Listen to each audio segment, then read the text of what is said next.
So it says we're live, but we're just going to wait a couple minutes until, more people come into the chat and stuff like that. And then we'll actually start.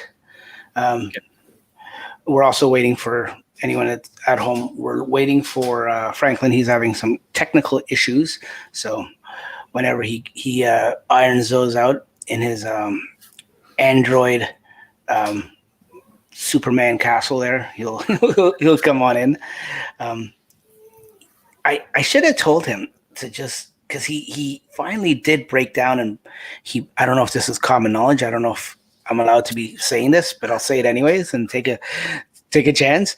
He broke down and he actually bought an Apple product. So I should have just told him to use that. He bought a MacBook. No, from what I understand. Hey Martin, how you doing? Thanks for joining us in the chat there, buddy. We're gonna, like I was just saying to Darren, we're gonna start in a couple minutes, probably like another minute or so. Everyone in the chat, if you have any questions, just like every other show. First of all, I apologize that we started so late and we sort of didn't announce this earlier. It was sort of a last minute thing. Usually I try to give it at least 24 hours notice. I put it up on Twitter and put it on Facebook. If we're going to do a podcast within the next 24 hours or even 48 hours, usually if I could, the longer the better notice. But today was just like, it was around 3 or 4 o'clock. I'm like, you know what? Let's do a podcast tonight. So it was a last minute thing, and got a hold of Darren here and got a hold of Franklin, and they were gracious enough to give us their time and last minute and come on in. Hey, John. John's all the way from Minnesota. Oh, it must be cold up there. And when I say up there, I think you're further north than us in Minnesota. If my geography is correct, and it's not always correct. Canadian neighbors, yes. Yeah, I'm pretty sure I'm in the Toronto area. And Darren, you're in the Vancouver or just BC in general? Vancouver Island. Vancouver. Okay, you're definitely you're definitely west you can go. Yeah.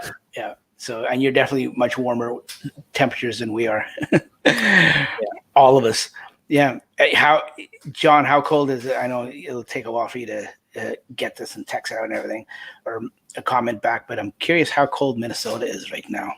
I would do a chat and check, or a type it and check, but I'm just too lazy. I figured, John, throughout the show you can tell me. But what I was saying, sorry folks for the last minute thing, for the last minute notice and everything, and just springing a podcast on you guys. But I figured I'd get one in this week. There's a lot to talk about with this Model Y and everything. And also, if you have any questions, just like normal, Franklin, if you don't know Franklin Motherfranker, he's going to be here. He's always here. He's just ironing out some technical difficulties. And when he does come in, he's usually the guy that monitors the chat and gathers all your questions together. So if you do have any questions, jot them down. We'll try to get to them as we go throughout the show. But if we don't, we'll save them till the end. Just try to be a little patient with us. If Franklin, for some strange reason, doesn't join us tonight, and he can't get over his Android issues, I'll do my best to monitor the chat as we go along. Southern Saskatchewan. So that's basically the border.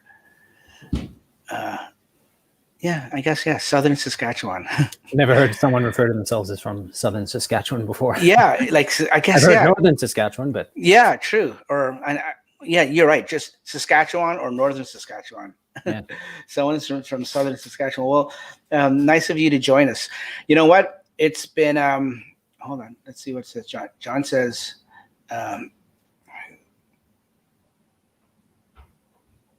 okay. So he's talking about a noise coming from his Model Y. We'll get to that maybe in a little bit. I'm hoping maybe Franklin can come in and we can all try to hammer out that issue you have there, and we'll see what we can do. It's been 4 minutes. I think. What do you think, Darren? You think it's time to start the show? With or without Franklin? Yeah. I know you got stuff to do, so I won't keep you too long. So welcome to the podcast, folks. Welcome to the Tesla Talks podcast for another week. This is still January, still 2021, still lockdown for most of us. Wherever you are, you're dealing with what everyone else is dealing with around the world. It is -2 for anyone that's wondering in Minnesota, in cold Minnesota.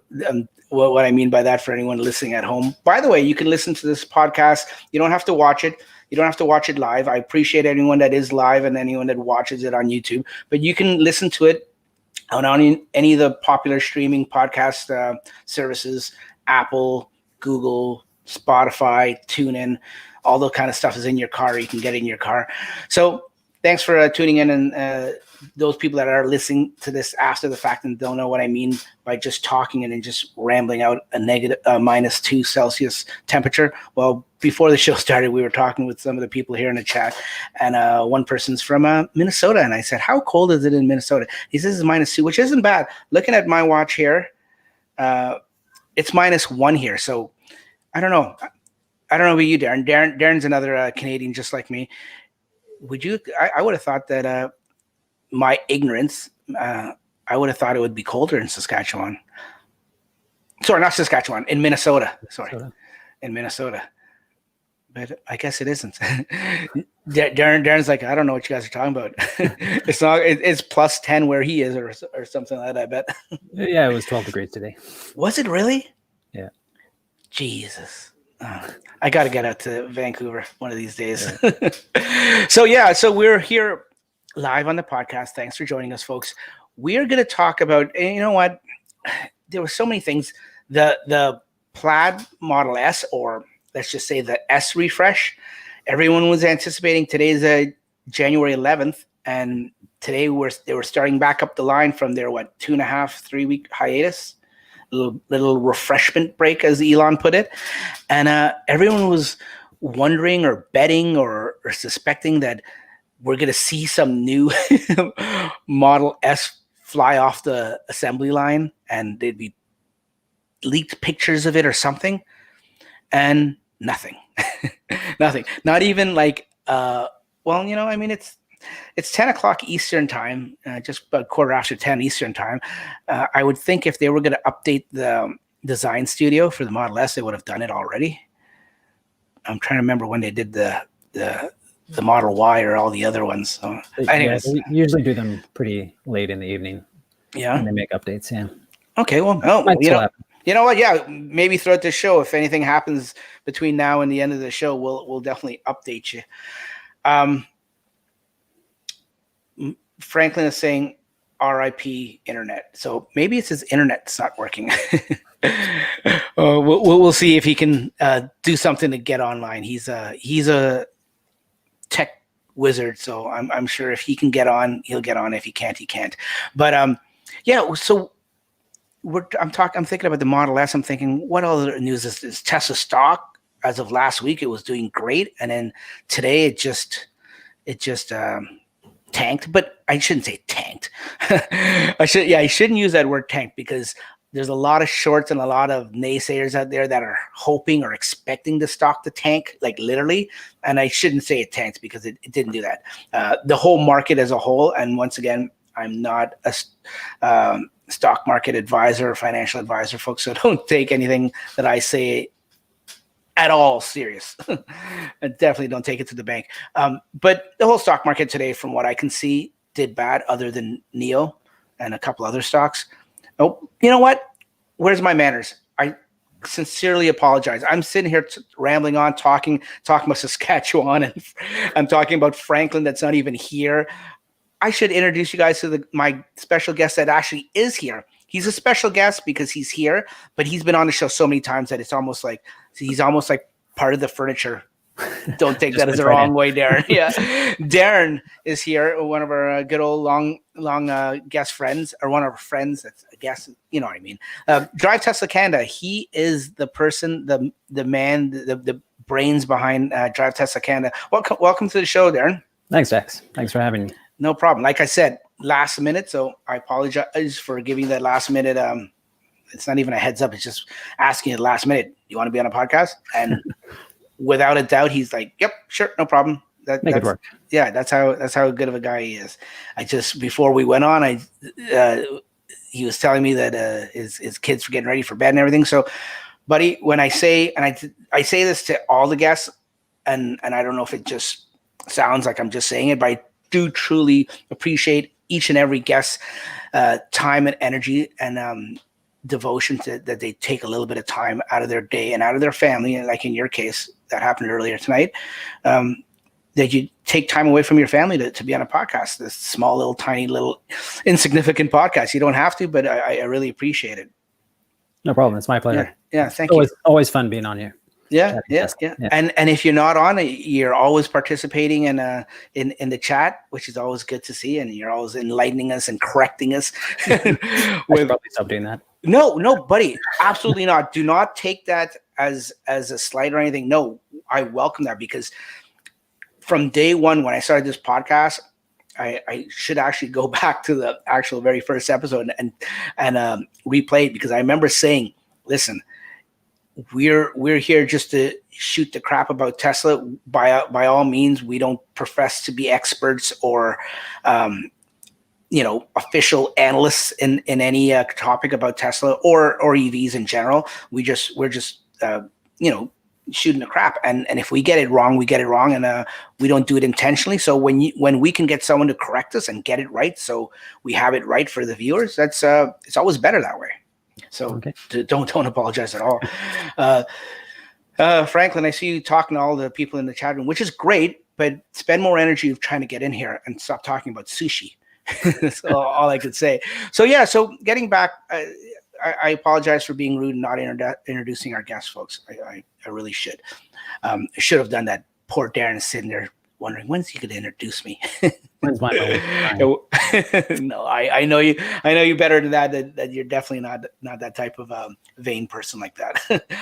But what I was going to say is, like, so we're thinking of Tesla news and stuff like that, and because, like I said, it was like a last minute thing.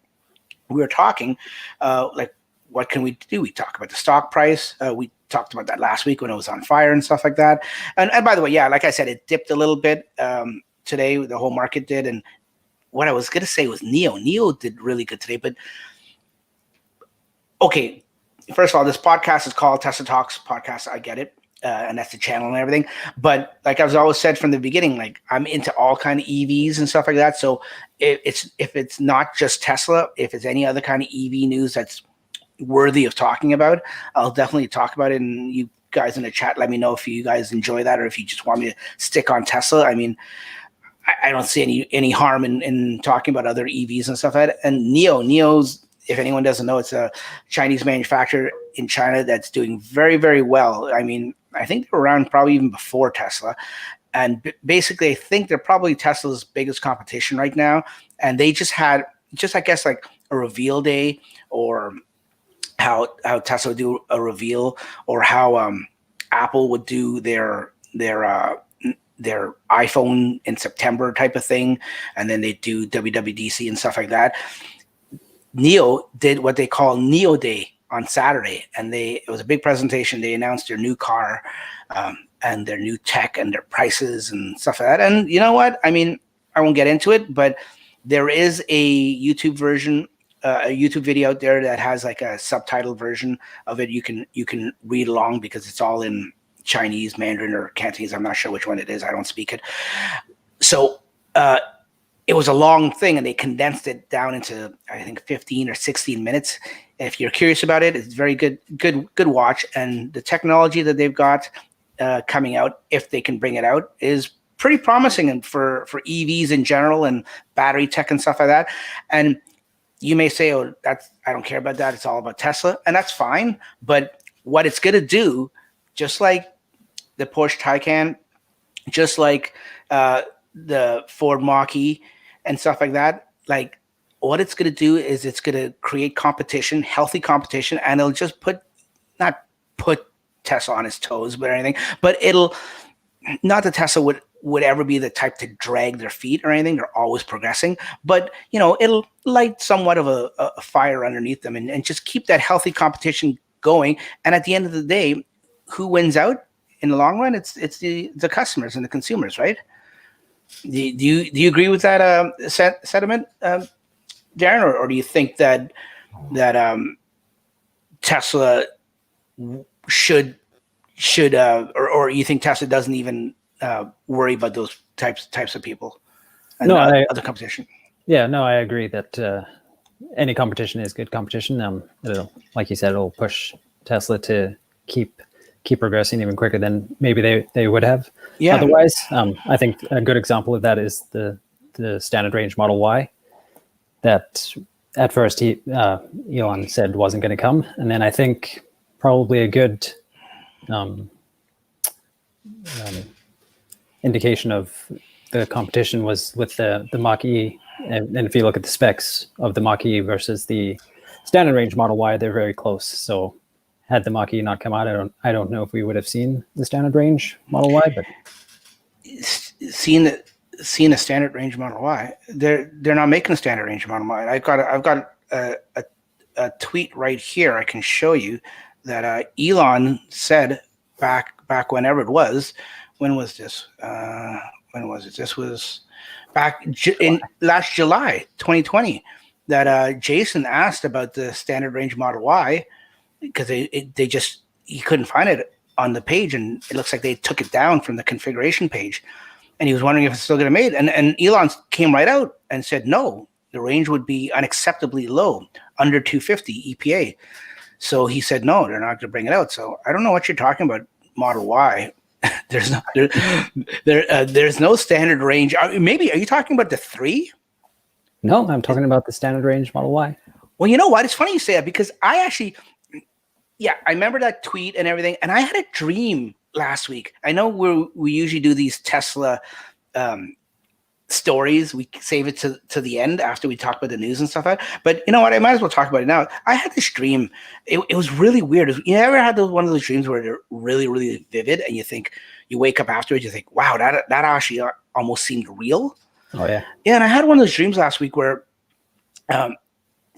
weird. I know maybe my wife says I'm obsessed with Tesla and all that. So maybe that's what it was, that I'm actually dreaming it and everything. But I dreamt that the Model Y actually came out. Tesla released it in a standard range. Crazy, eh? Like I don't know where I would come up with such a crazy thing like that from. Yeah, I don't know where. Yeah. But wait a minute. I'm looking at it. You do drive Tesla Canada, right? Yeah. Wait a minute. You wrote an article dated January. Wait a minute. That was last week. You did an article about the standard range. Is this just your wish list, or you want this to come out? Because you're talking about the 7-seater configuration, and Elon's been talking about that since November, and we've yet to see anything. I willed it into existence, Dax. Unbelievable. Yeah. I know that's cheesy, folks. I figured I'd have a little fun little dream thing with you guys. Well, the Model Y, as we all know, I'm trying to remember when we did the podcast last week. I'm trying to remember if the Model Y was the standard range was on our topic list. I can't remember. I don't think it was. I think we're talking about the Chinese Model Y, how they just started, but I don't think the news had broke. I could be wrong. This is how bad my memory is, and I'm getting old, so I'm losing my mind. My wife says I'm losing my mind all the time. So all jokes aside, yeah, the Model Y standard range is actually a thing. Like now, Elon said it wasn't going to come, and now was he? They were talking about this today. I was watching Zach and Jesse on Now You Know, and they were talking about was Elon. I guess sandbagging isn't the right term for it, but was he tricking us or deceiving us that it wasn't coming because he didn't want to cannibalize, or he didn't want to interfere with the sales of the rear wheel and the performance? The all-wheel drive and the performance. And he did that on purpose just so he can get the sales out in the fourth quarter. And then after the fourth quarter is over, then they're going to release this, and they were going to do it the whole time. But he said this back in July. So yeah, and he didn't come out, and he was prompted to respond to that. He was responding to a question about it. He could have just not responded to it, and we wouldn't have known otherwise. True. So, I mean, you bring up a very good point. Now let's go back to what you said about 2-3 minutes ago. You're talking about the Ford Mach-E and the competition. Now we're talking about competition. Tell me what you think, Darren. I mean, I think I know what you think because you already said it, but you can elaborate on it if you like. The Ford Mach-E came out, and it was supposed to be to go right up against, and let's face it, it actually does go right up against the Model Y. So without it being, because we know the all-wheel drive and the performance is way up there in price, and right now, correct me if I'm wrong, Ford has only released their standard or their, I don't know if it's a base or their mid-range. Basically, it's not the GT that they're supposed to announce later in the year, and that's going to be more of a performance variant, obviously, and probably go up against the Model Y performance. So up until then, they just have this one out. And do you think that Tesla like thought to themselves, like, you know what, we gotta put something out to match Ford? I think personally that probably had that was probably the biggest reason why they came out with the standard range Model Y. Ford was undercutting them in price, and they were likely going to lose sales to people buying the Mach-E. So yeah, you know what, I think you're right, man.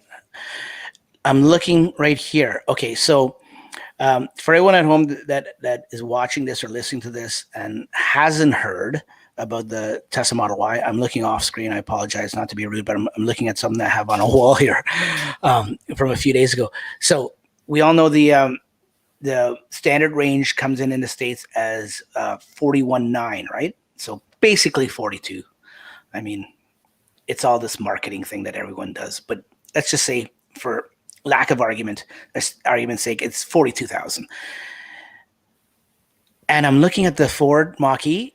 Their base price is 42,895, so 43. So it's $1,000 difference. You think Tesla didn't purposely price it that way to, like Darren's saying, to actually go up against the Mach-E?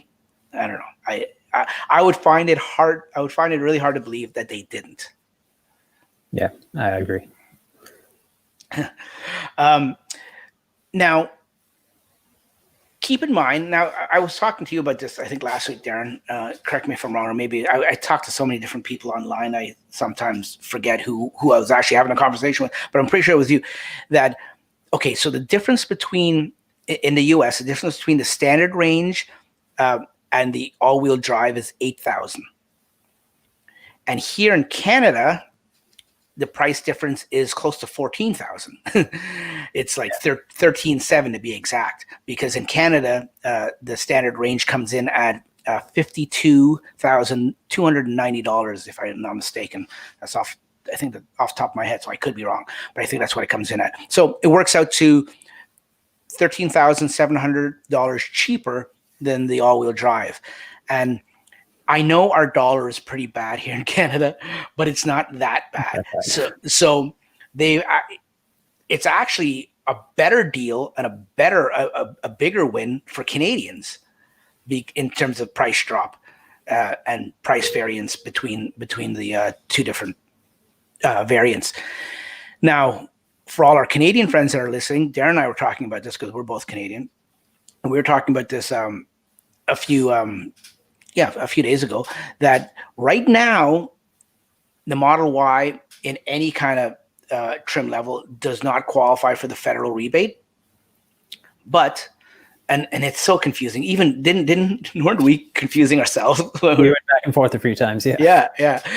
And the wording, and it's government and political wording. So who blames us for getting confused, type of thing. But it basically, if I'm not mistaken, how it's set that the EV can't be any more than 55,000 Canadian. And right now, coming in at 52, let's just say 50. Yeah, 52. 56,290 is the 56. Sorry, 56. Yeah. I don't know. 56. Thanks. See, this is why I have you on, so to correct me, right? Whether you're here or, sorry, 56,290. That's right. Yeah. Well, I was saying 52, wasn't I? Yeah. You were. Yeah, it was 56,290.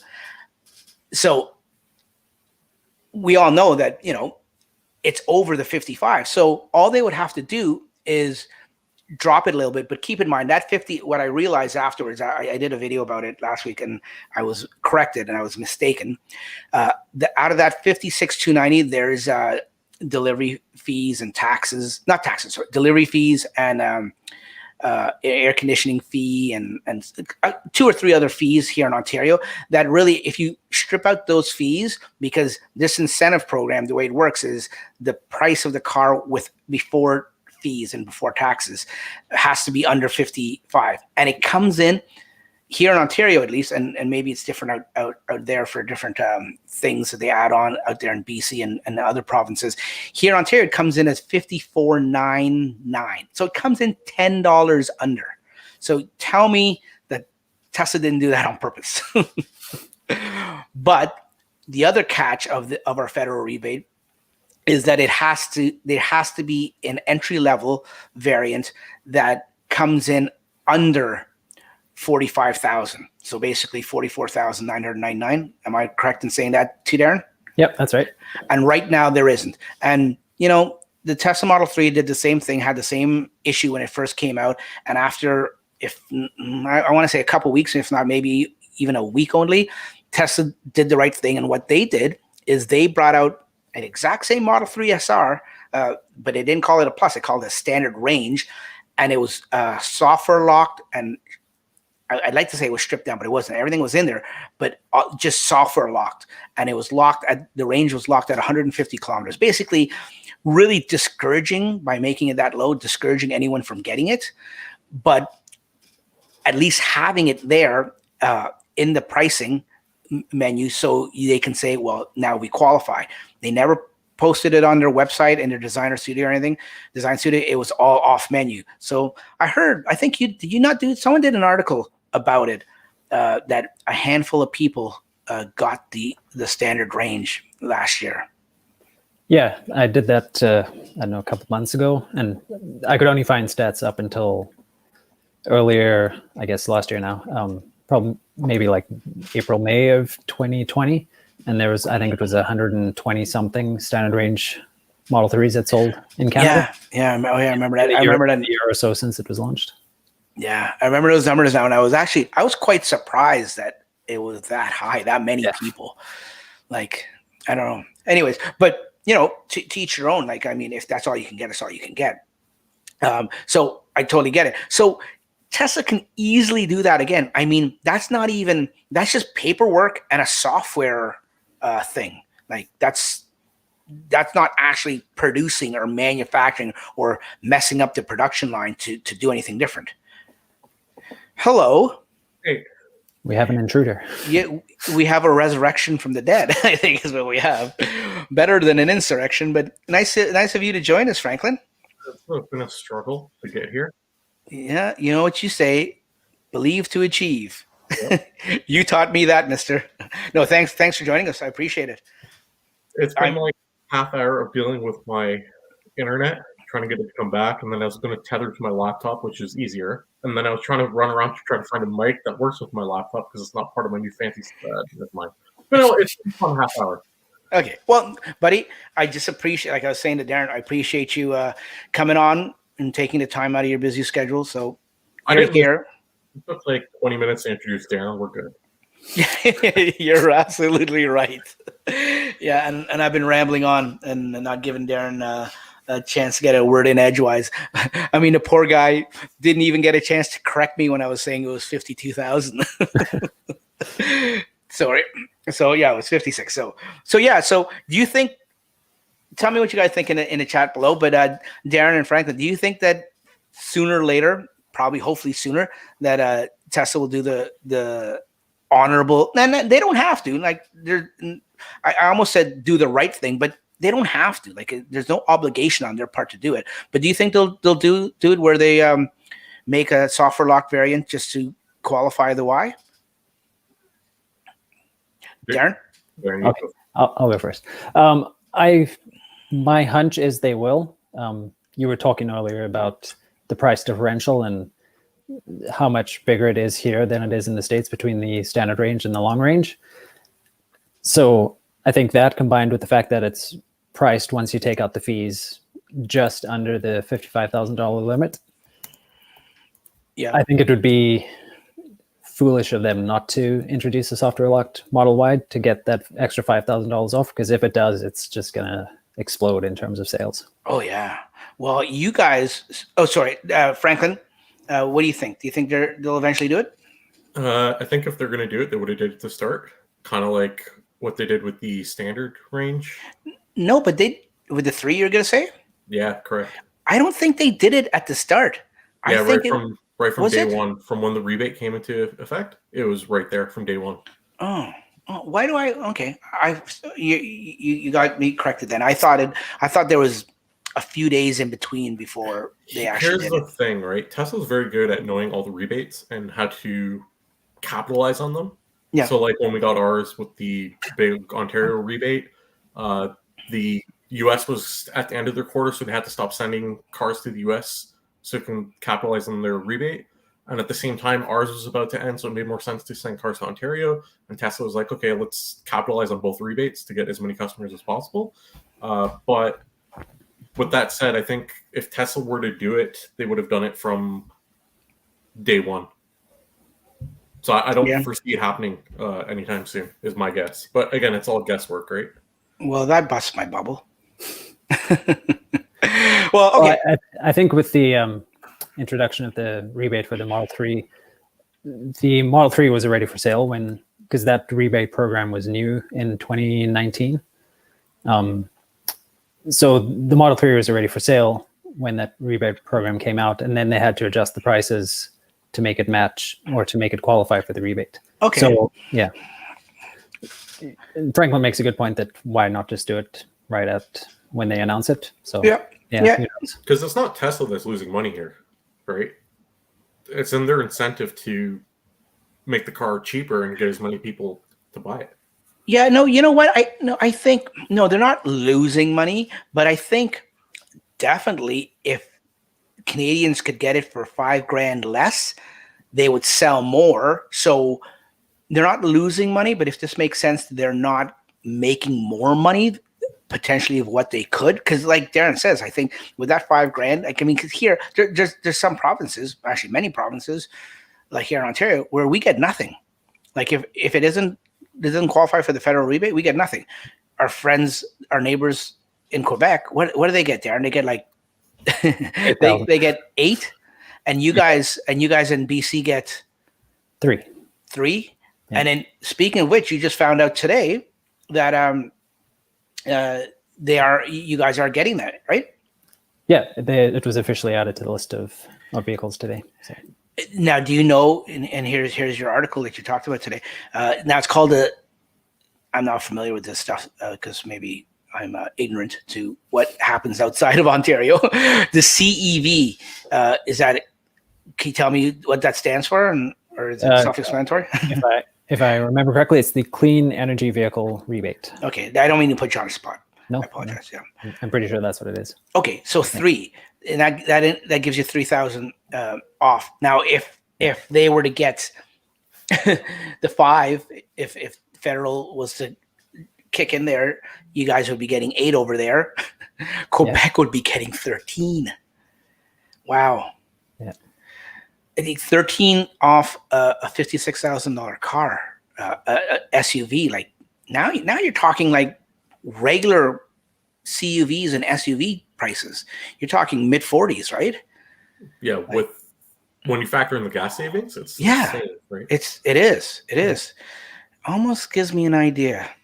Anyways, for a different time, not for this show. I kid. I actually have a friend that lives here in Ontario, but he has a business in Quebec. He just got a standard range back before Christmas. He's loving it. And the best part of it all, other than saving $13,000, he doesn't have to drive around with a front plate. That's what you take from that whole entire story. So yeah, so looking at Darren's hold on a second, I've got some stuff blocking. Doesn't my wife know that I'm doing a podcast and she's blocking my tabs? I don't think he's going to do many podcasts going forward if she's listening. Yeah, no, I know. Well, I still want to get her and other spouses on the podcast to talk about the Model Y and Cybertruck and Tesla in general and how they put up with us. I think that'll make for an interesting podcast one day. So yeah, so here is from what I got from Darren's website, from his article. So as you can see, the standard range and the standard range plus Model 3 has always got it, right? And they're eligible for the 3,000 right there. And this is what it brings it down to. And is that the last column there? It says bringing it down. Yeah, okay, that makes sense. So no, okay, then sorry, that's what it starts out at, 54.9.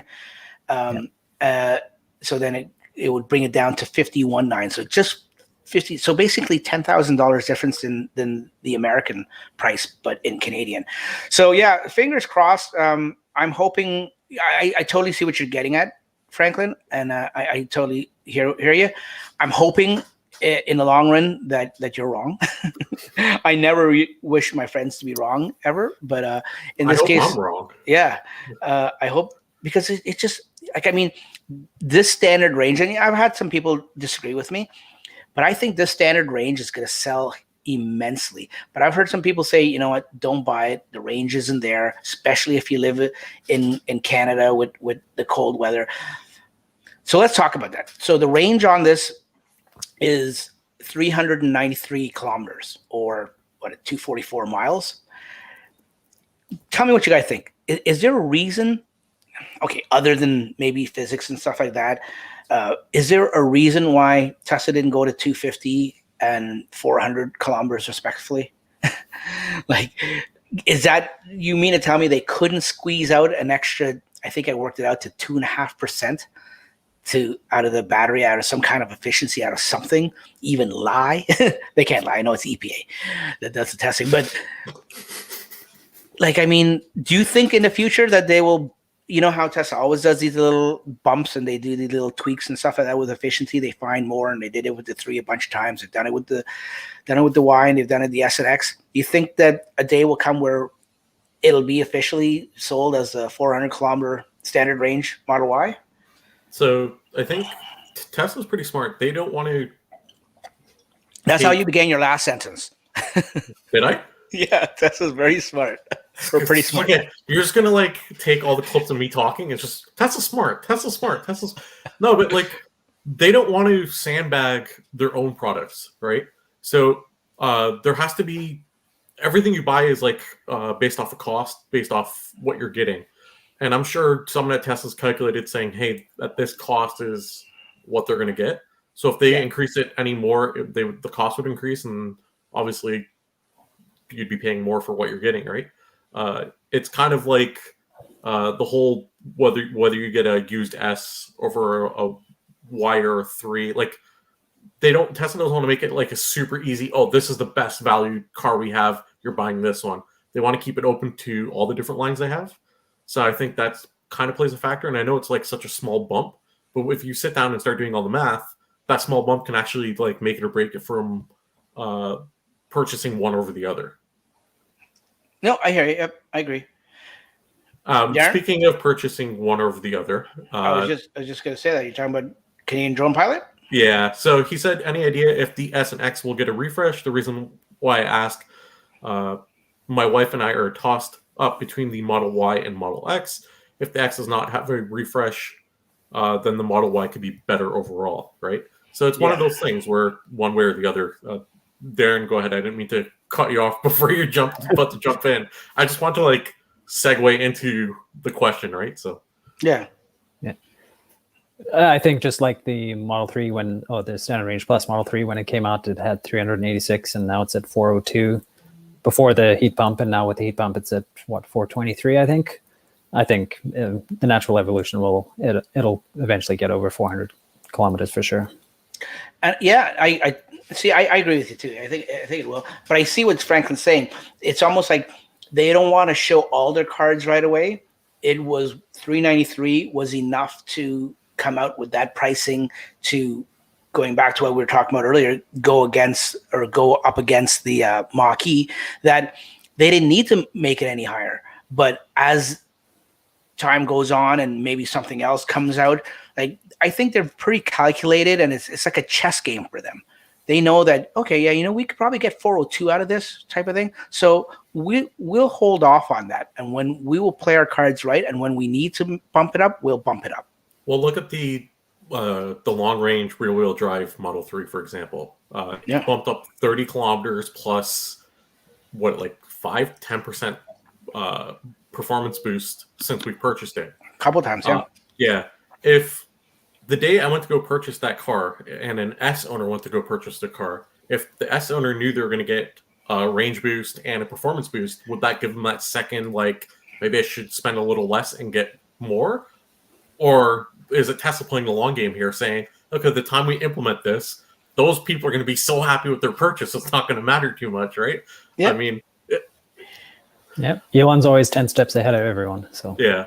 But in terms of the refresh, the X refresh, what do you guys think? Or the S refresh? We were talking about it earlier. Darren and I were talking about it before you came back, before you came on, and we touched on it, really. I don't know. I think, oh, you know what? Darren, you're my guest. What do you think? And you probably have other than you being my guest, you're much more involved and in the know about this kind of stuff than I am. He's on the assembly line. He's very involved. Just around the corner. Yeah. I think there's been more clues now that a refresh is coming than we've seen before. So I think chances are there's going to be one. Do you think it'll be interior and exterior, or just interior?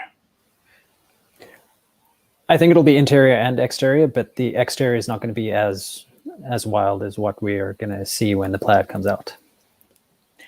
So you think the Plaid, when the Plaid's going to look different than the regular S? I think so. Yeah. Yeah. Okay. I think it almost has to. True. I guess so. Yeah. What do you think, Franklin? Do you think? I agree with Darren. We're looking at it now. Okay, but here's what the Canadian drone pilot is asking, more or less. Now we all agree. I think to argue that the S and X isn't going to get a refresh, whether it's interior, exterior, both, whatever. The assembly line wasn't shut down for a refresh because that, like I said, that argument's been made by so many other people before. All the naysayers, I think, or people that just don't think it was going to happen. I think that argument's gone. It definitely, like Darren's saying, definitely there's something there. Something is going to be changed. We just don't know what yet. So, did you see anything today? Is that what you're going to say, Franklin? No, I was going to say. So I've been in a Model S and Model X plenty of times. I've had them as loaners and all sorts of stuff. And every time I drive them, I get the feeling that I'm in like an EV that has so much ICE legacy left behind with the way it's designed on the interior. Where my Model 3 seemed very futuristic. The Model Y feels very futuristic. I think they're going to, if they redesign it, I really feel like they're going to cut back on buttons. They're going to have a more standardized autopilot stock. You'll see some of those things instead of having like its own separate toggle. I just think buttons in general is going to be like toned back a lot because like the whole simplicity design approach of Tesla makes a lot more sense. Oh yeah. Versus what they're currently offering with those, and that's just obviously speculation again. And I don't know. I just feel like Tesla's very simple. Their design approach, and the S and X don't feel that. I feel like the X though is so new in terms of like they didn't make it that long ago. It's relatively new, so I feel like the S is more likely to get the refresh first over the X. If I had to guess. Once again, you read my mind because that's what I was just about to ask you. Okay, I was going to say, and I know I rambled on leading up to that. We all know the S is going to. That's no argument anymore about that. But with the X, because like you said, it's newer than the S. Like, do you think they're actually going to go away from those Falcon wing doors? Because I saw a video last week, I forget who it was, on YouTube saying that they'll go with a standard 4-door regular. They're going to go away from the Falcon wing because there was so many problems and just make traditional doors. Any opinion on that, Darren? Do you think they're going to do anything to the X, or do you think that this refresh is strictly going to be for the S? That's a good question because everything, well, I wouldn't say everything, but a lot of the stuff we've been seeing is being geared towards the S getting some changes, and there really hasn't been much chatter around changes coming to the X, but it's always been S/X refresh coming. So yeah, if I were to guess, I would maybe say the S would get something first. Yeah, I'm thinking so. I wouldn't put it this way. I wouldn't be disappointed or surprised if by later this week or next week, whenever we do finally figure out or get it announced or be told that something has changed, I wouldn't be surprised at all if it's just yes. And later down the road, the X, like as they tweak it or something. Well, they can't do the X yet because Earl just got his. So no, maybe that's why they'll do the X, because just exactly why. Mess with Earl, yeah. Oh, Earl. It's what's he call our cars again? Peasants. Yeah. Peasants. If you play Cat Quest, by the way, in that game, it calls you a peasant constantly, over and over and over. Just so they got that from Earl. Yeah. I wonder if his doesn't say that. We'd have to find out. So Mark brings up, going back to the Y, talking about the Y and the standard range and the Mach-E, how we were talking about how Tesla brings them or strategically prices and puts range and stuff like that. Mark went out and did the heavy lifting for us. So here you can see in his first thing, he says Ford Mach-E, it's the SR. I guess that's what it's called. 42,985. Did I have? Oh, I had 895. Okay, maybe I'm dyslexic. I have it, like I said, I have it on my wall here, but maybe I'm dyslexic. 230 miles, 0-60 in 5.8 seconds. Looking at the next one, the Model Y SR, 41,900. So, like I said, still about $1,000 difference. 244 miles, because hey, if they're already got them by 14 miles, why show your cards and why go to 250 if you don't need to? If you've already got them beat coming out of the gates, right? And the 0-60, the performance is half a second quicker. Yeah. I'm sure that could even be tweaked a little bit. So yeah, so $1,000 less, you get 14 miles more, and 0.5 0 to 60 time faster. Yeah, and don't. Yeah. And then don't get me wrong, I don't profess to be a Tesla fanboy just because I have a Tesla channel, but I like the Mach-E. I think it's a great car. I saw one in person last year down at the auto show. I haven't driven in one yet, but from what all the reviews and drives I've seen online, it looks like a very good car. I don't think anyone would have a problem getting it. The efficiency is not there like the Model Y, and I don't know if you guys watch a lot of YouTube. There's this one channel called TFL. They usually do trucks and stuff, but it's a father and son team, and they've actually bought. They first started out buying a Model X earlier last year, and they didn't like it. And I think they traded up to a Model 3, and they did some testing with that.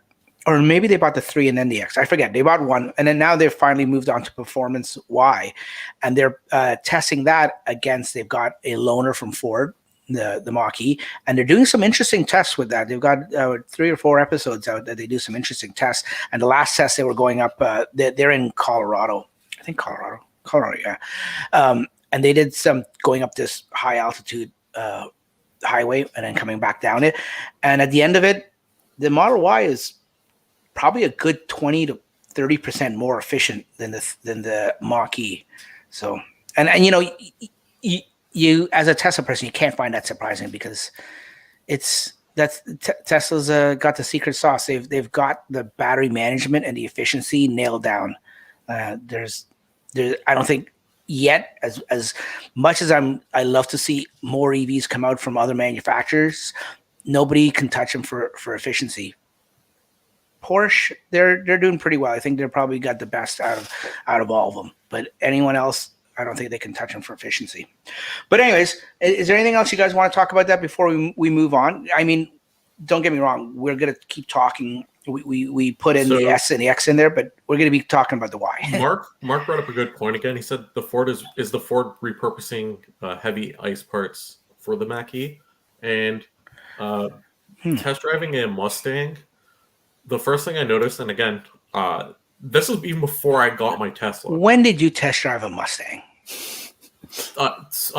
2 months before I took delivery of my Tesla, so it'd be 2018. So I test drove one, and the first thing I noticed, conveniently before any of us knew him. I'm not calling you a liar. I'm just joshing you, buddy. So I actually used to really like them before I test drove one. Yeah. Okay. Yeah. And I absolutely hated it. And the first thing I noticed, and again, kind of going back to my point, there was like a massive array of buttons everywhere. It was like a cluster. It was so confusing, the number of buttons they had everywhere. I got a question for you, not to cut you off, but did you hate buttons before the Model 3 came out? Yeah. See, I didn't. It didn't bother me. Buttons never bothered me. I mean, I didn't want a Boeing 7 cockpit or anything like that, but that's what it felt like. Buttons, really? Volkswagens, I find Volkswagens and Audis are like that. And one of my friends has an older style Mustang, and it's it's beautiful. On the inside, it's amazing how clean it is. Oh, and then you go like try some of the new ones, and it's like they have buttons for everything. And it's just like a cluster. And I don't know, my OCDs, because like the buttons aren't aligned everywhere, and it's just a nightmare. You don't drive a Ford, do you, Darren? I do not, and never have. So. Never have. You know what? If I couldn't get the pickup truck that we have now, I would have probably picked an F-150 out of all the big three full size trucks to buy. I would have probably got an F-150. I think I have no problem with Ford. But I see what you're saying, Franklin. It's that there are a lot of buttons. What I was going to say is kind of like transitioning this now. I don't know if you guys seen the interior, but like the exterior looks great. I saw it last year at the auto show. But the interior has like a ton of buttons as well. And it also has this big jumbo, has 2 screens, but has a jumbo screen. So I'm thinking to myself, what do I need all these buttons for if they have the screen? Can I not? I don't know. I guess I'm like spoiled by the clean of my Tesla, and I don't know. I just don't like having buttons everywhere. That's the takeaway from today's show. I don't like buttons. That's the takeaway. Let's take a look for all our at-home Ford people or our at-home watchers. These are pictures of the Mach-E interior. Yeah, you know what's interesting though? What I will give them credit for, and I'll give them credit for a lot. Don't think this is the only thing, but that circle, that little jog shuttle in the middle, how it's on top of the screen, and in that middle of the circle, it's still touch, like capacitive or whatever it is. I think that's pretty interesting. Am I a fool to even find that impressive? Yes. I am. Okay. Well, there's your buttons there, buddy. There's the buttons all on the side. Well, that looks just like a Tesla. I mean, you got to have buttons on the side. Those are fine, but if you zoom in further, it's the ones on the wheel. Look how many there are. There's like 12 or 13. Have you seen a Ford Explorer, man? That's what a Ford Explorer looks like. Yeah, buttons. And we're not knocking it. Like I said, I think I'm glad. Let's get out of the screen. I'm glad there is competition. I'm glad a Mach-E is out, just like I'm glad Polestars are out. I'm glad ID4s are out. I actually like the ID4 because, like I was saying earlier, Darren and I were saying, it's more competition. It's just better for the consumer in the long run, right? I mean, I don't think it could be a bad thing. And not just for the consumer, just more EVs on the road in general. Yep, better for the environment, better for the economy and stuff like that. Yeah, I totally agree. What are you laughing at, Franklin? The comments. Oh, sorry. See, okay. See, this is what I have you for. Fix or repair daily, Ford. Yeah. Oh, yeah. Found on road dead. I've heard that before. More buttons, more problems. More buttons, more problems. You know what? Yeah, and to some extent, that's true. I'm a gadget. I'm a button guy, but not in my car. But I can see more buttons, more problems. Hold on a second. 11 o'clock, my screen starts to go into night mode, so I got to take that off. Getting back to the Model Y and the standard range, what we haven't even touched on yet, and we're already 54 minutes into the show. 20 minutes of it was introducing Darren, but 54 minutes into the show, we haven't even talked about what else Tesla announced as they announced the standard range. They announced the long-awaited third row. now when they first announced it, there weren't any pictures and we were just guessing, but a few days later, or I think the next day maybe even, they started showing some pictures and they actually have a video. And while Darren or Franklin is telling me what they think of the third row, I will pull up the video. You go ahead, Franklin.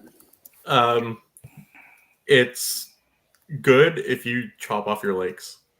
You know what? Okay, okay. That's like what I started with. Well, no, I actually was impressed you didn't start off with, you know what? Tesla is smart.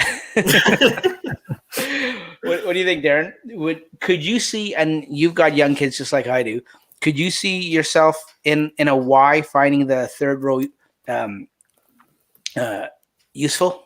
I think with young kids for sure. Yeah. And I think after watching the video and seeing how they've implemented it with the sliding second row, I think there's going to be more legroom than people are anticipating. Is it going to be a lot? No, but I think it's going to be more than what people were expecting from the pictures that they've seen so far, or before the video came out. Yeah. Yeah, and as I pull up the video here, I ended up going to one of Lou's videos. Okay, so I apologize for anyone listening and at home and not watching. I am playing the YouTube video, or the video. I guess it was you said in your article, Darren, that this was leaked. Do you know the origins behind that, or did you leak it? No, it came from someone got a hold of it before it's going to land on the official Model Y support video page. Okay. Yeah, it is the official Tesla video. Okay, because I haven't been back to the design studio since they first announced the Y. So the standard Ranger, the third row, it's still nothing on the page showing it. It just has that button to add 3,000. Exactly. Okay. And the only image is the one they've released on Twitter, I think it was. Yeah. That wide angle one. Yeah. Yeah.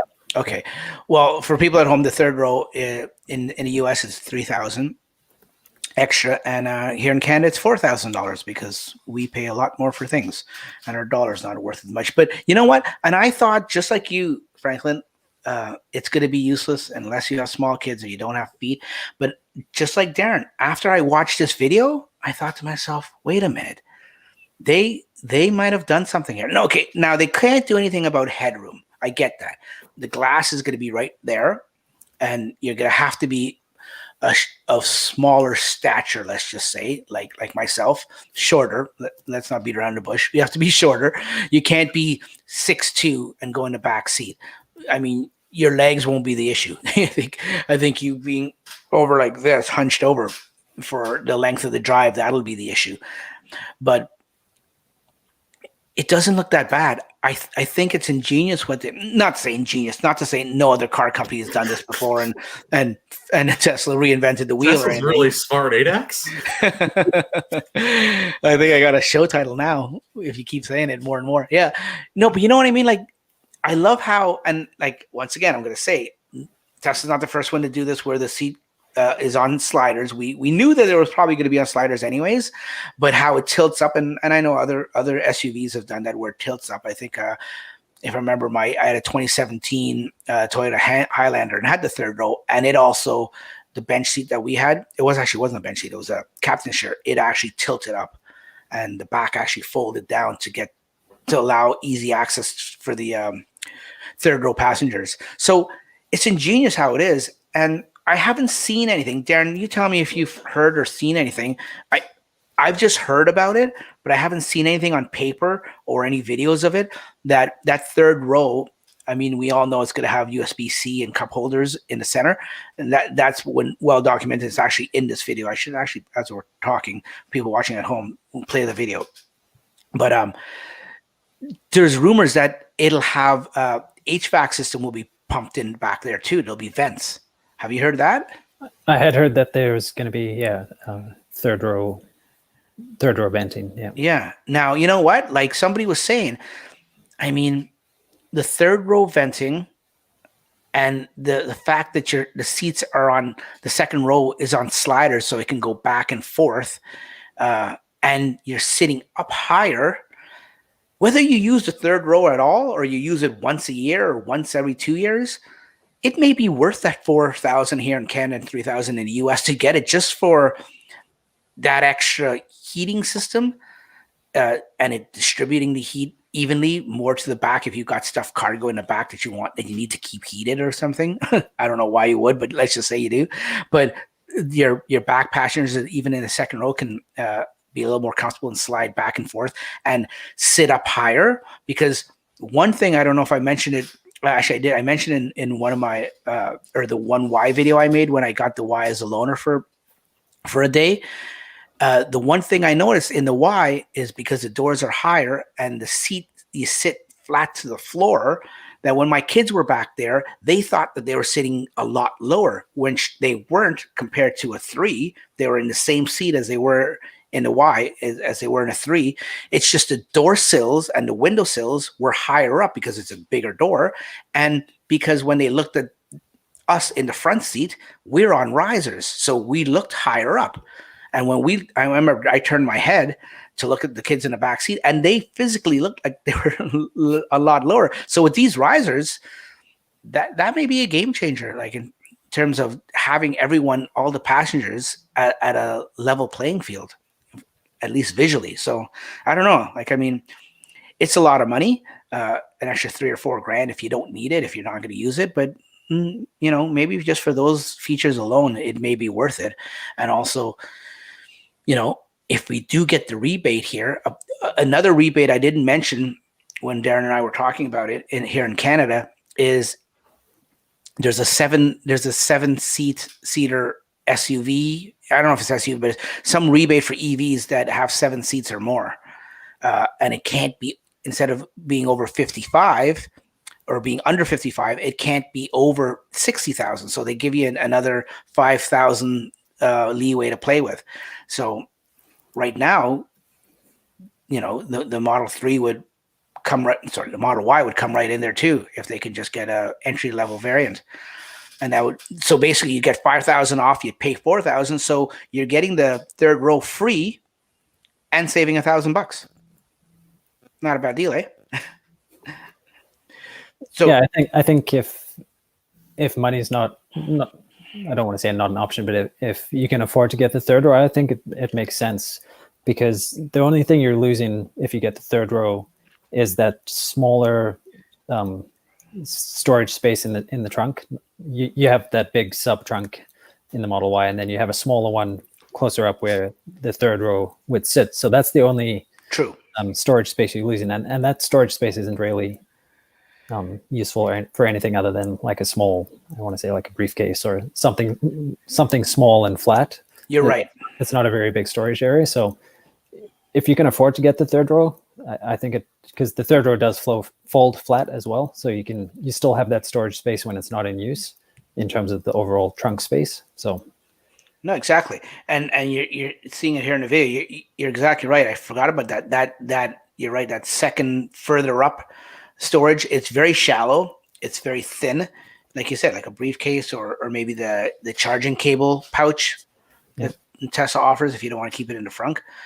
So yeah, I mean, yeah, if I totally agree with you. If money is not an object, in terms of which money is always an object, let's not kid ourselves, but if you could see yourself using it, if you got young kids like Darren and I, and you know, I'm sure my wife and I could fit back there. We're shorter people. I'm sure we would have no problem. Maybe not on a long trip. I know my son's tiny for his age. He's small. Feel sorry for the kid. He's not gonna be a giant. So for the foreseeable future, if I ever got into a Y and I got a third row, he would love it back there. Like I said, when we had the Highlander and it had the third row, the kids loved being back there. They were so far away from us. They felt like they were on a plane. Kids love third rows. I don't know why. You're gonna say something, Franklin? No, I was just gonna say that Mark's saying it's gonna be used as a punishment to send people to the third row, and Tesla needs to make a coin flip app so you can see who's going in the third row. It's true. But you know, I mean, like, to each their own. I mean, I know a lot of people were waiting. Even they wanted to get an all-wheel drive, but they were waiting for the third row variant. And Elon, I think in November or October or maybe even December said it was coming. So people were waiting for it.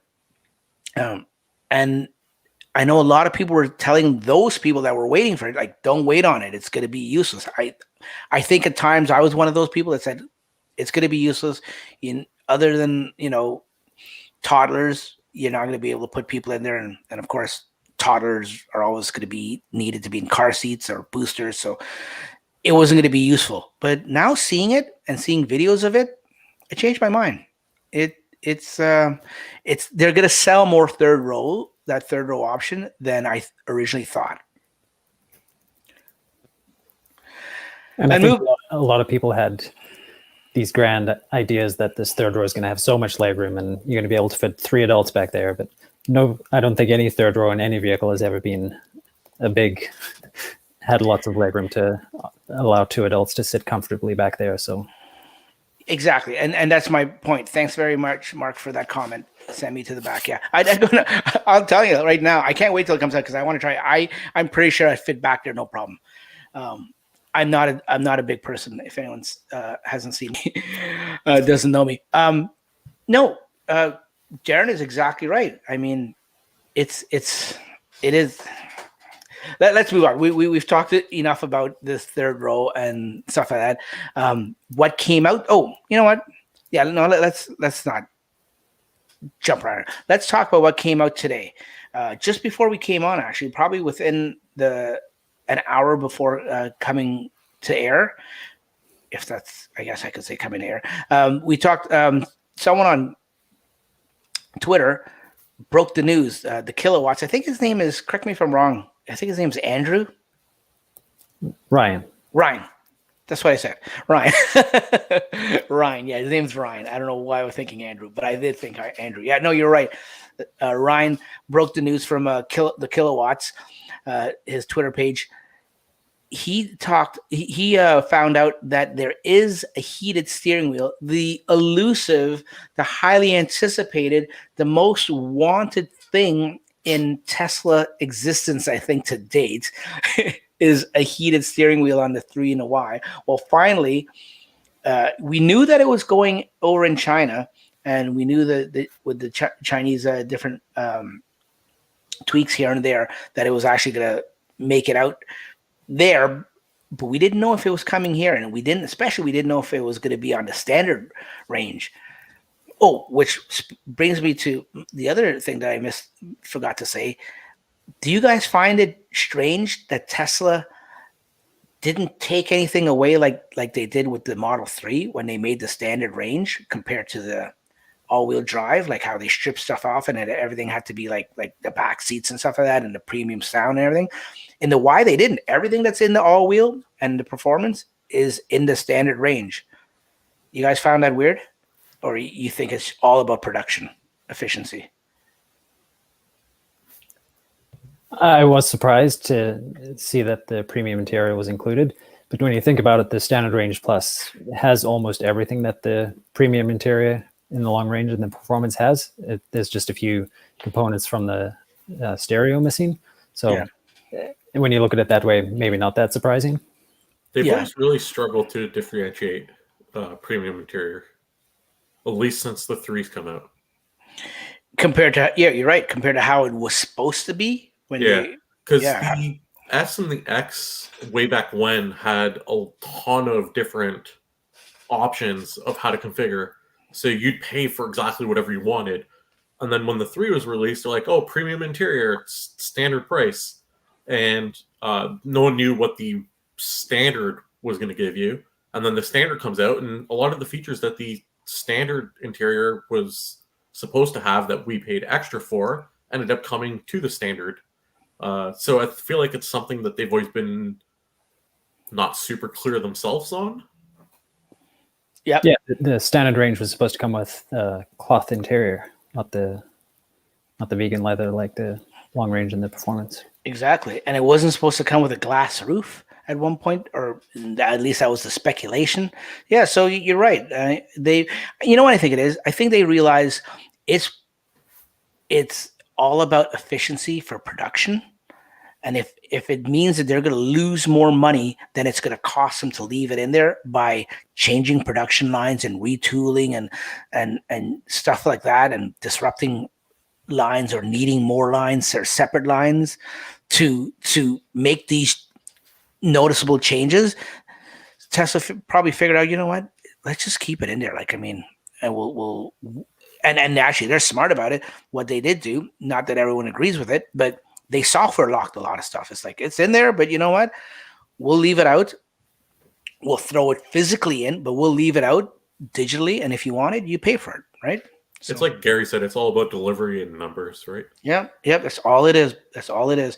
Well, getting back to the kilowatts in their tweet, or his tweet, Ryan's tweet, he has some pictures here, because when I first saw it, I thought, you know, is he talking about a Chinese one? But he's got some pictures, and he has a video down below too. If you haven't seen it and you're not watching here, go to the Kilowatt account on Twitter, and you'll see what we're talking about. It looks, correct me if I'm wrong, guys, looking at this picture, does it not look like a regular wheel? Did anything glaringly different about this wheel? No, looks the same to me. Yeah, it looks the same to me too.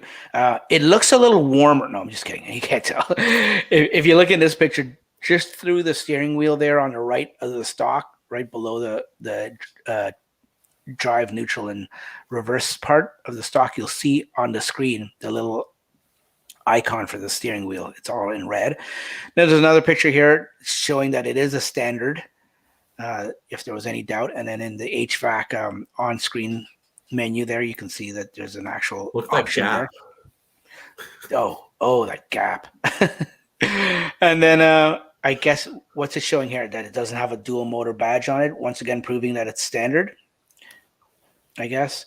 You know what? I don't care that it's standard. I mean, it's great that it's standard, but I don't care that it's standard. I'm just surprised and impressed that it's actually here in North America, on whether it's on a performance, an all-wheel, or even a standard. But even better, I guess, at the end of the day, it's even better that it's standard range, knowing that we'll get it. And then, like I said, there's a video if you're watching at home, or you're watching the video or the YouTube version of this.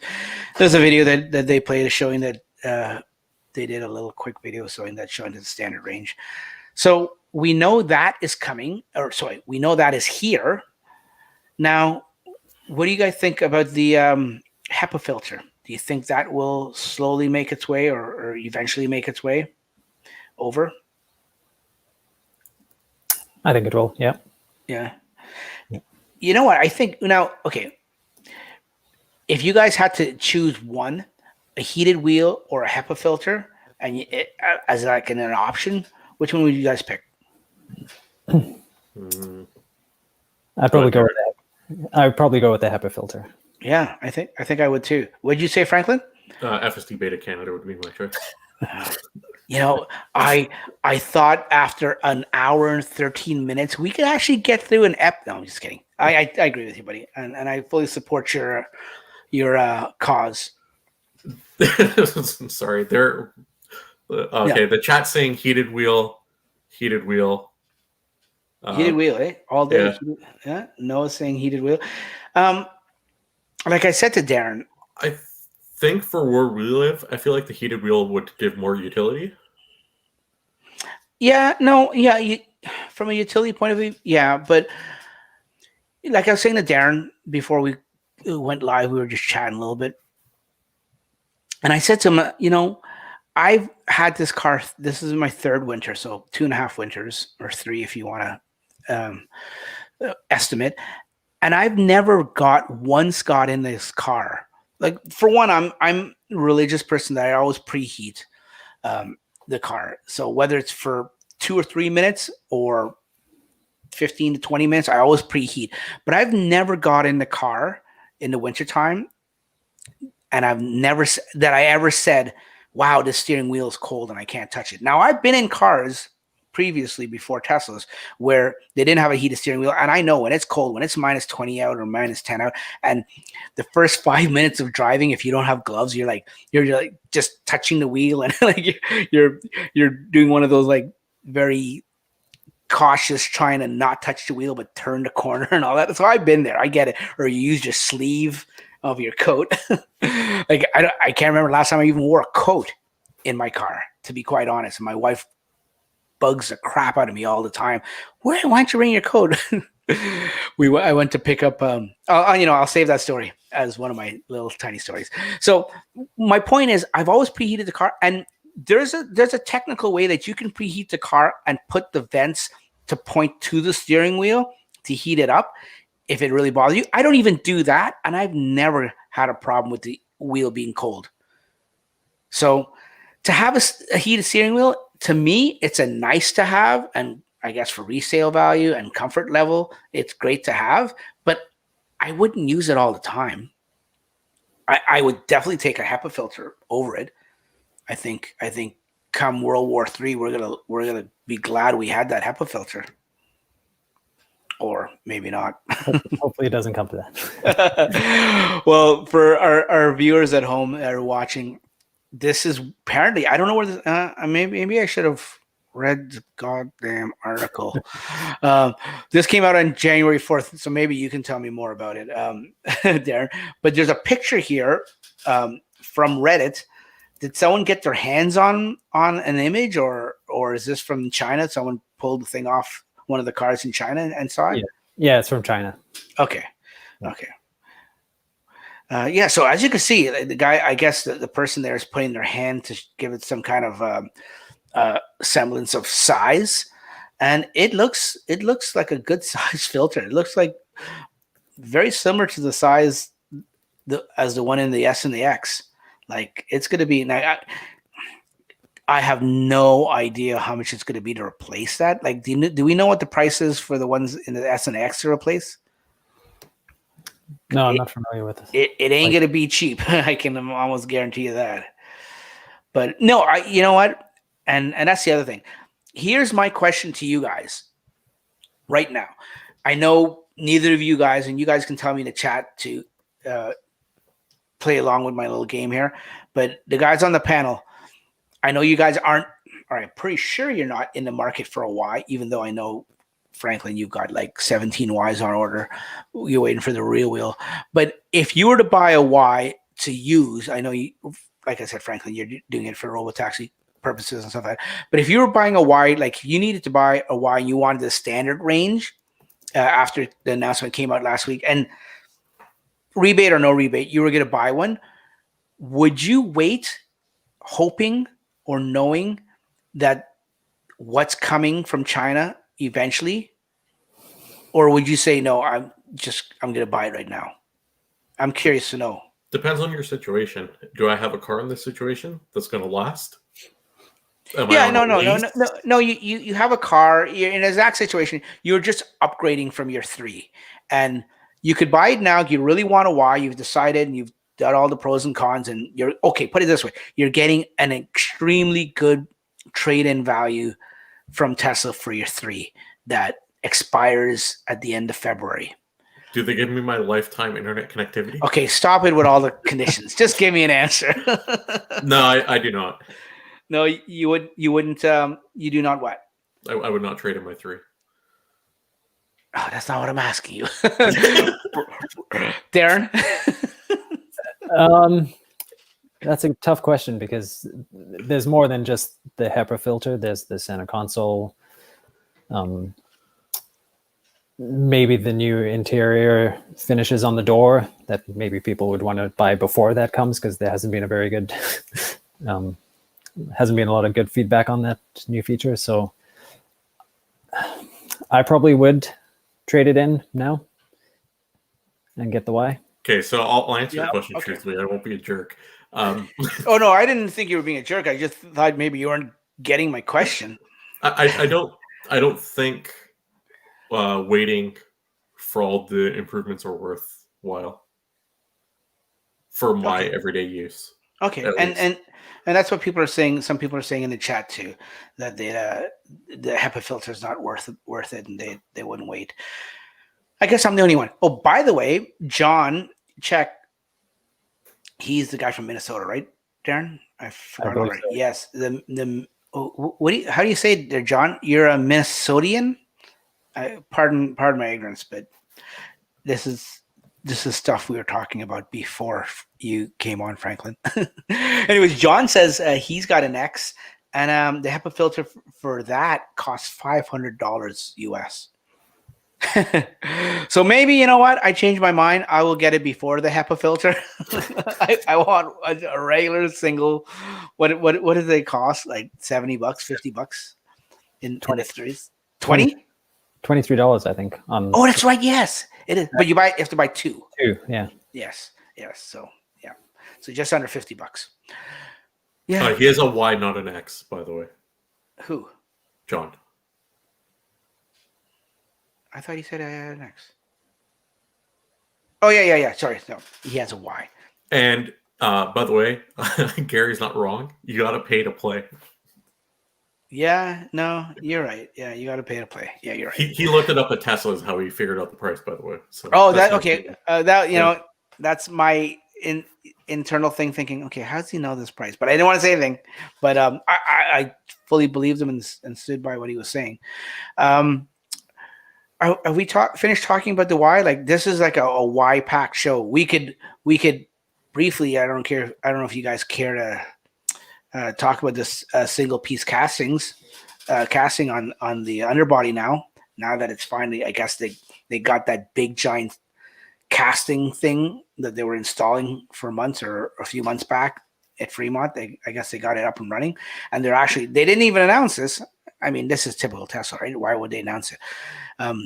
But they've got Ys out there in the wild that actually have this single piece casting in the rear. Now, this is another article from Darren. This came out when? Oh, this came out today, right? You're talking about this? Yeah, this morning. This morning. Okay. And this is from, this is Tony. Is this Tony's car?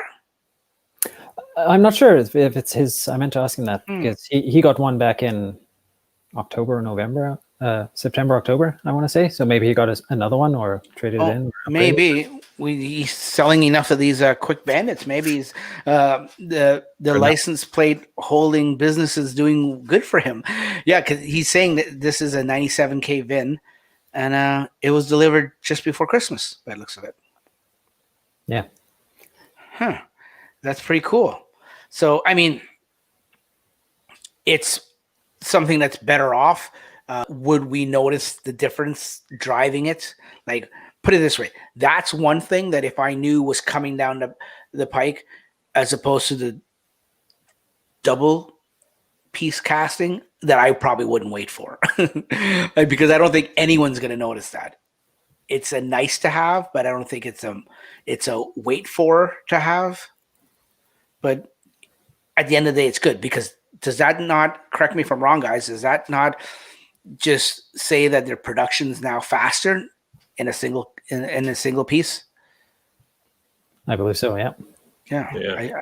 I would think so too. I think we've hit all the topics. Anything else, you guys? Any Cybertruck news or Model 3 news that you guys can think of? No. Speak now or forever hold your peace. Okay. We will come. I guess we're at 123. I was going to do some questions, but I can save them. There are only a handful of questions. Do you have, Franklin, did you see any questions in the chat as we were going along? We touched them on all. One of the ones was, if you're getting a Y now, will you pay $10,600 for FSD? That's a good question. That's the other factor. Now, that's what I was wondering. And I guess I didn't articulate it right, or it didn't come to me at the time.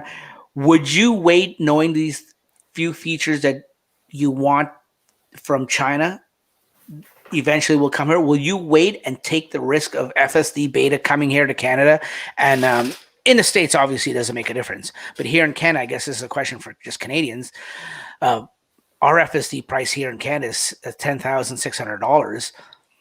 When it goes up, if it goes up like Elon says it's going to, a week after it's announced in that particular country, the equivalent of $2,000 what it went up in the States, that would bring it to, correct me if I'm wrong, guys, would that be like $14,000, like reaching that range? Yep, you're up there now. Yeah. That's a good used car. So you say to yourself, I want FSD.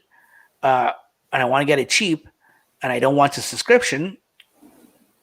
So I'm going to forgo those extra things that I'm waiting for that will make my life a little bit better with the HEPA filter and the heated steering wheel. Or do I say, screw that, I'm going to wait to get all that. No, Siri, I'm not talking to Siri. Sorry. Siri. I think you can lock in your price by placing an order on the car and then hoping that the 6-week delivery time, you get like an update by then, and then you'd be like, well, I don't really want this one. Do you get me a new VIN? Yeah, I guess you could play that game. I mean, you can be that customer that they won't like to deal with. But what you could also do is hold out for the announcement of the FSD subscription. That may be something that is very promising to a lot of people. I think a lot of people are waiting for that. Actually, I mean, I'm just curious. I mean, I already have FSD and everything in this car. If I move on to another one, it may obviously be a factor for me whether I buy FSD now or then or wait. Like, I'm really curious. You guys, I mean, I know we've talked about this numerous times, but I still think FSD is way undervalued for what you get, and it's still cheap, and people are going to be amazed when it hits literally 40, 50,000. And when it hits that high, if not higher, people are going to be complaining. But the industry as a whole wants to flip to taxis. They want to flip to service where you have a car coming to you.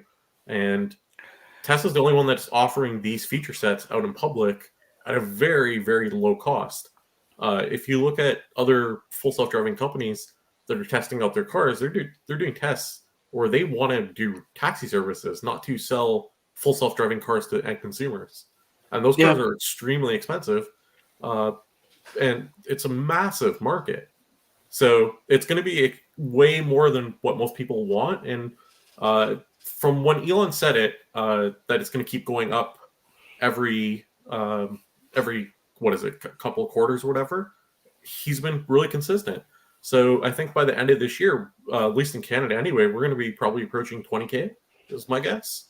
And we'll see how accurate I am. Because, like, since we started this podcast, how many times have I said, like, oh, I think they're due for a price increase? Within, a couple of weeks, we get one. Or, like, within a month or two, we get one.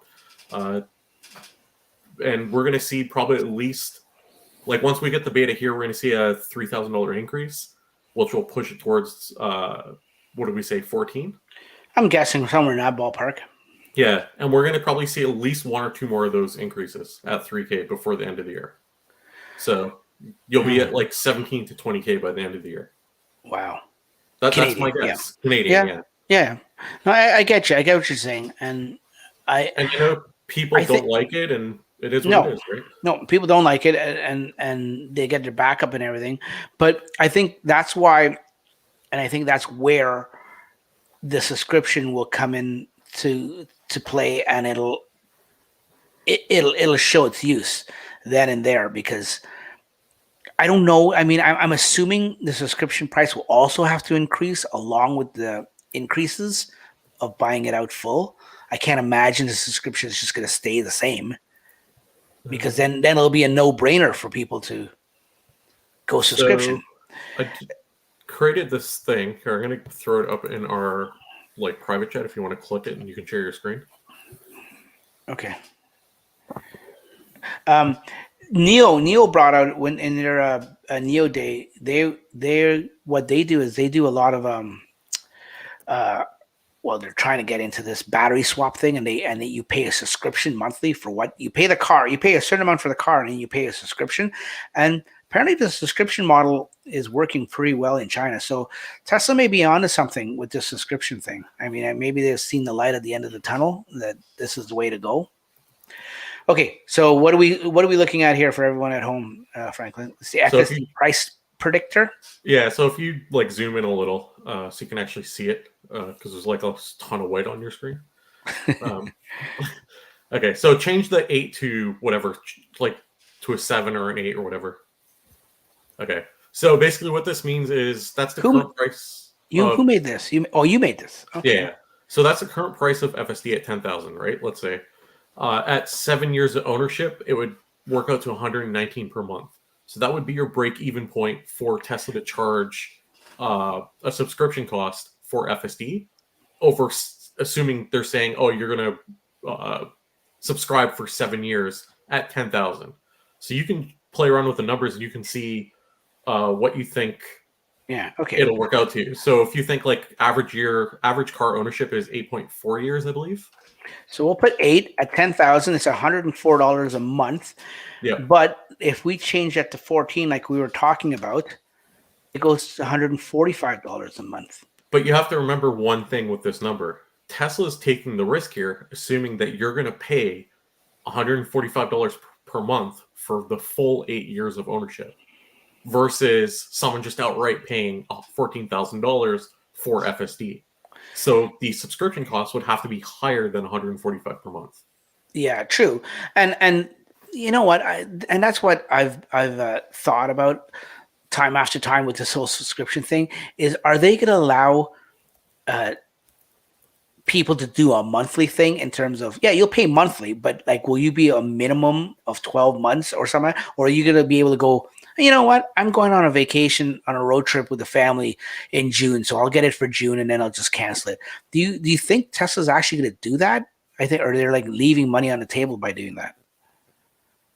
Darren, you want to jump in? Because I know what you think, Franklin. But personally, I would like for them to offer that. I think they're going to have to offer some kind of minimum commitment. They'll have to. Yeah, or the monthly cost would just be so high that compared to an annual commitment or something like that. You know what? Maybe and then another part of me thought maybe, you know what, Tesla's just gonna be like, you know what, there's certain amount of people and demographics out there that will not pay for FSD no matter what, full out price. But even if we let them go 1 month or 2 months, or like you said, Darren, there'll be a minimum. Even if it's 3 months, maybe Tesla's thought to themselves and analyzed it and thought and figured out, you know what, that's better than nothing.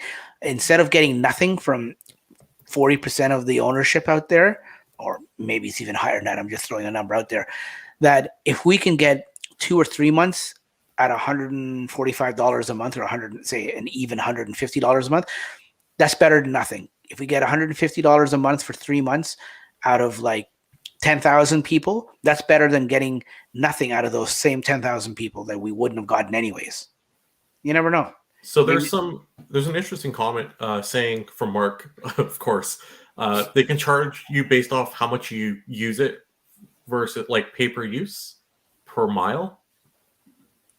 So instead of subscribing for like a set amount of time, you subscribe for a mile, like not a mile, but like mileage. Mileage. I never thought of that. Mark, you're brilliant.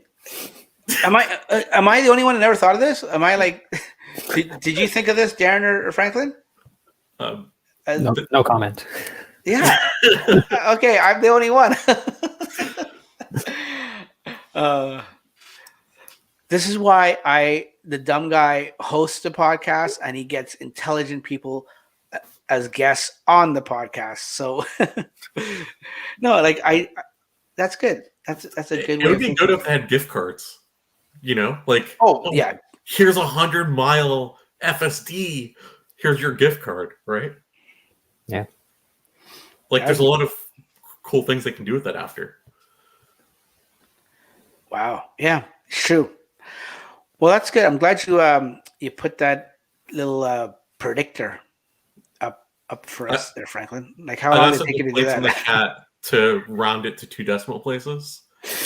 Yeah, no, you know what? I saw that at the beginning and I was going to say something, but you know what? Who am I? Okay.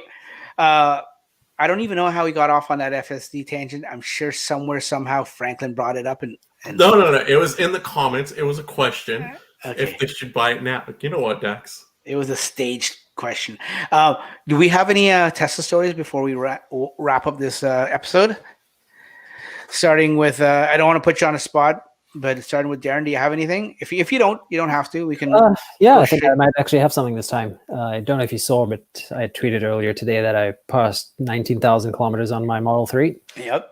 And worked it out that if I had charged exclusively at home, in BC here we have two levels of hydro rates. So if I had charged everything the entire time at the higher level, step 2 rate, it would have cost, I think it was $408 to drive 19,000 kilometers, which works out to 2 cents per kilometer. Wow. So, and the equivalent, so that's $408 in electricity. And if I was driving that same 19,000 kilometers in my old car, which was a Mazda CX-5 SUV, it would have been about $2,600 in gas compared to $400. Wow. Just shows you how much money you can save in the fuel savings. Yeah, more than 6 times the amount. Yeah. That's awesome. You know what? I tell people this, people I run into, colleagues and family members every now and then, when they talk to me about Teslas, I'm like, for one, there's no doubt, we've always said it before, you got to get butts in the seats and get people to drive it. Granted. But also, when you get people to think about what they're going to save, because people, and I get it, people look at the initial sticker price and their monthly payment and stuff like that, and that's what they look at because that's what they're going to be paying. But they don't think about the other stuff, the cost of ownership, the maintenance, and the gas and stuff like that. When I tell people, have you calculated how much you're going to be saving in gas and paying for electricity? And they're like, no. And then the next question almost automatically out of their mouth is, how much do you pay for electricity a month?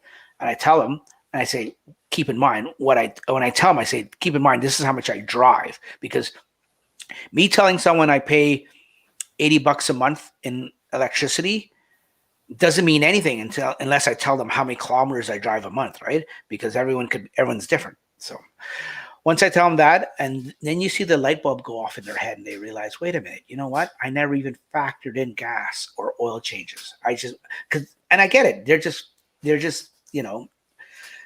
concentrating on the monthly payment. And when they hear a $50,000 car or a $60,000 car, they think, oh, wow, that's going to be like too expensive for me. But they don't look at the overall cost of ownership. It'll come around as the public gets more and more into EVs. It'll come around.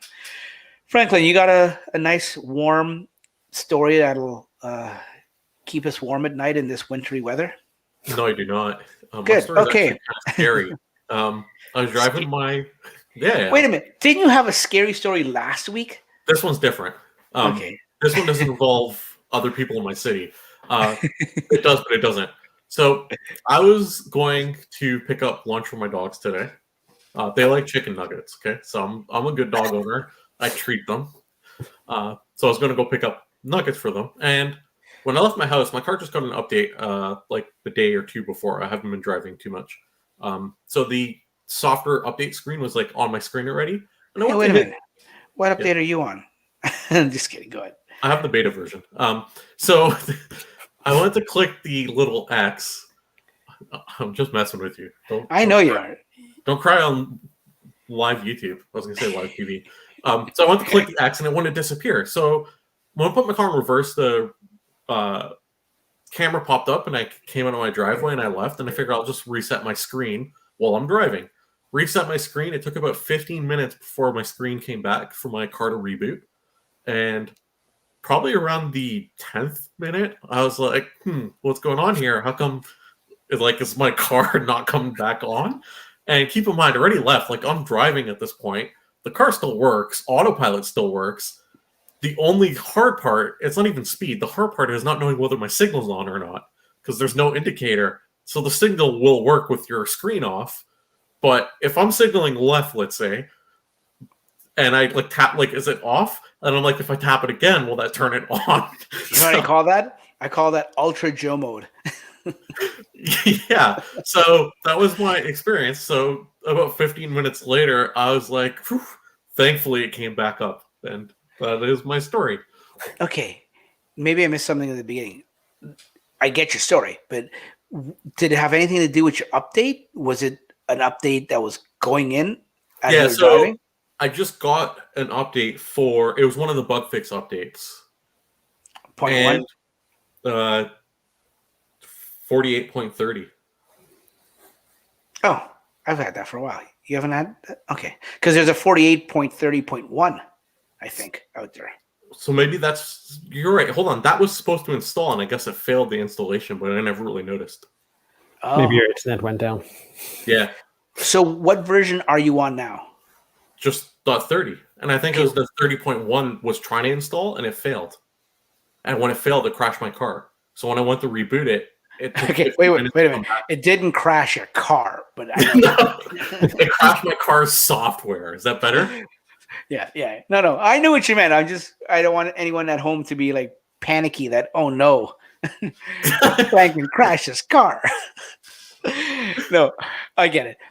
You know what? Actually, I've heard that from a few people in the last couple of weeks that is it 48.30?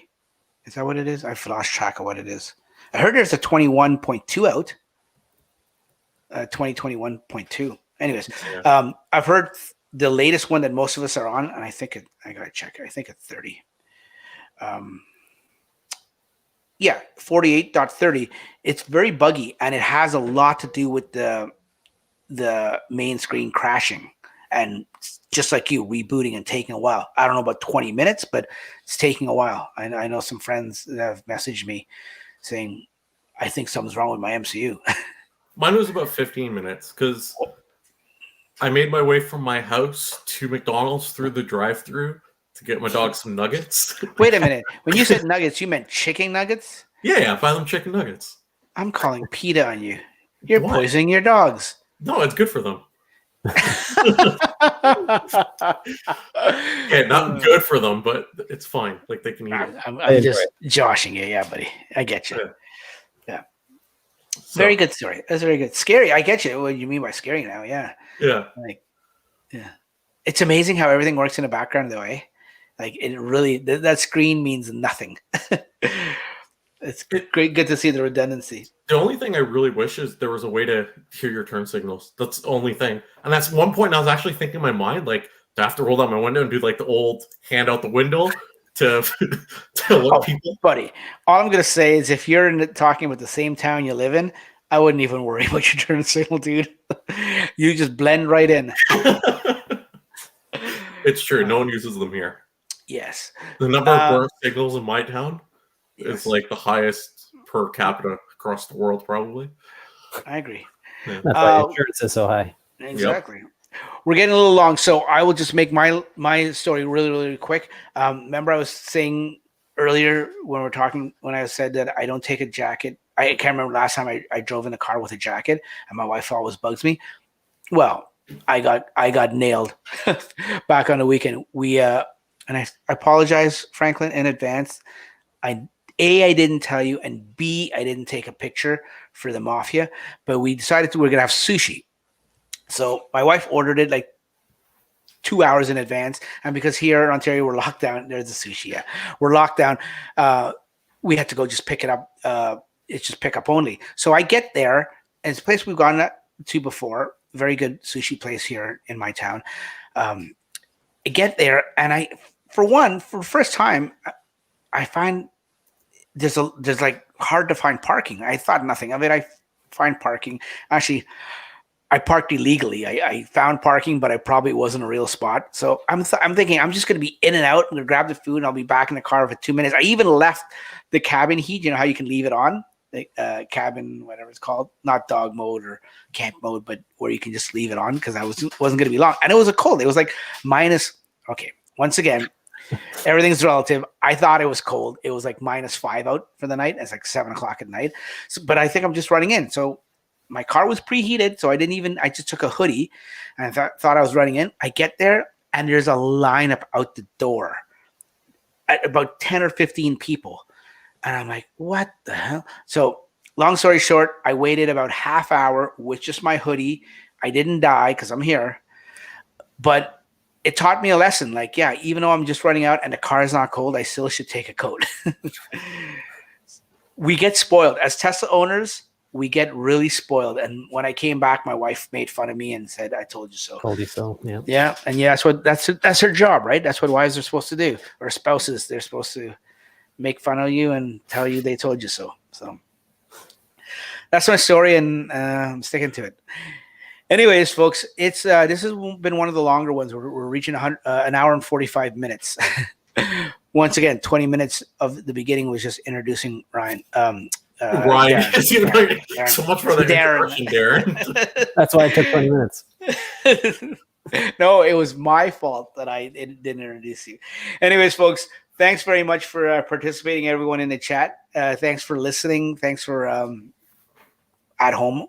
Once again, if you have any questions, I apologize. There was only a handful of questions this week. I will get to them next week for sure. So I will put them off till next week, and I will get them answered. There's nothing pertinent, like someone's car is like, it's not an important question that they can't be wait till next week.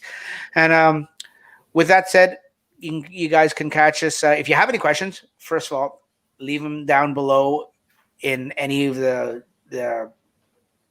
YouTube videos, or you can leave them in any of the social media things at Tesla Talks. You can find me there, or you can email me directly at teslatalksquestions@gmail.com. Email me there, and I will get your question on for sure. Guys, thanks very much for joining us.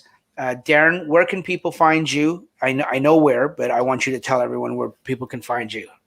Easiest place is driveteslacanada.ca, and you'll find links to all our social media there as well. There you go. He's a fiend at getting Tesla news out there. Like it's amazing. I mean, you think that it was a not a coincidence, or I did it on purpose.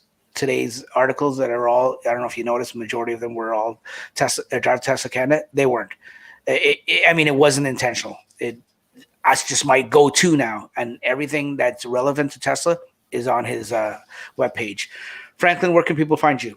Mother Frunker on YouTube, M Frunker on Twitter, and Mother Frunker on almost any other social platform. I also want to shout out Akid, which is Gary's YouTube channel. So check that one out. Like I said last week, I want to do this with like some smaller channels up and coming. Mm-hmm. So he does some like really cool driving videos, just like good videos in general. So check out his channel. And his channel is AKIDE. Yeah. Okay. AKIDE. Yeah. Okay. Cool. Thanks very much, guys. Go ahead. Dax, you can follow him on Facebook through all those Facebook groups. Here where you're listening. DaxM on YouTube because he makes it confusing for the viewers. And Tesla Talks on Twitter. Yeah, and that's probably why I don't, because it is very fragmented and everything like that. But thanks for doing that, Franklin. Thanks very much, folks. We will catch you here next week. Probably, maybe not Monday, but maybe Tuesday or Wednesday of next week. I will just looking on Twitter. Twitter is where I announce, and YouTube a little bit.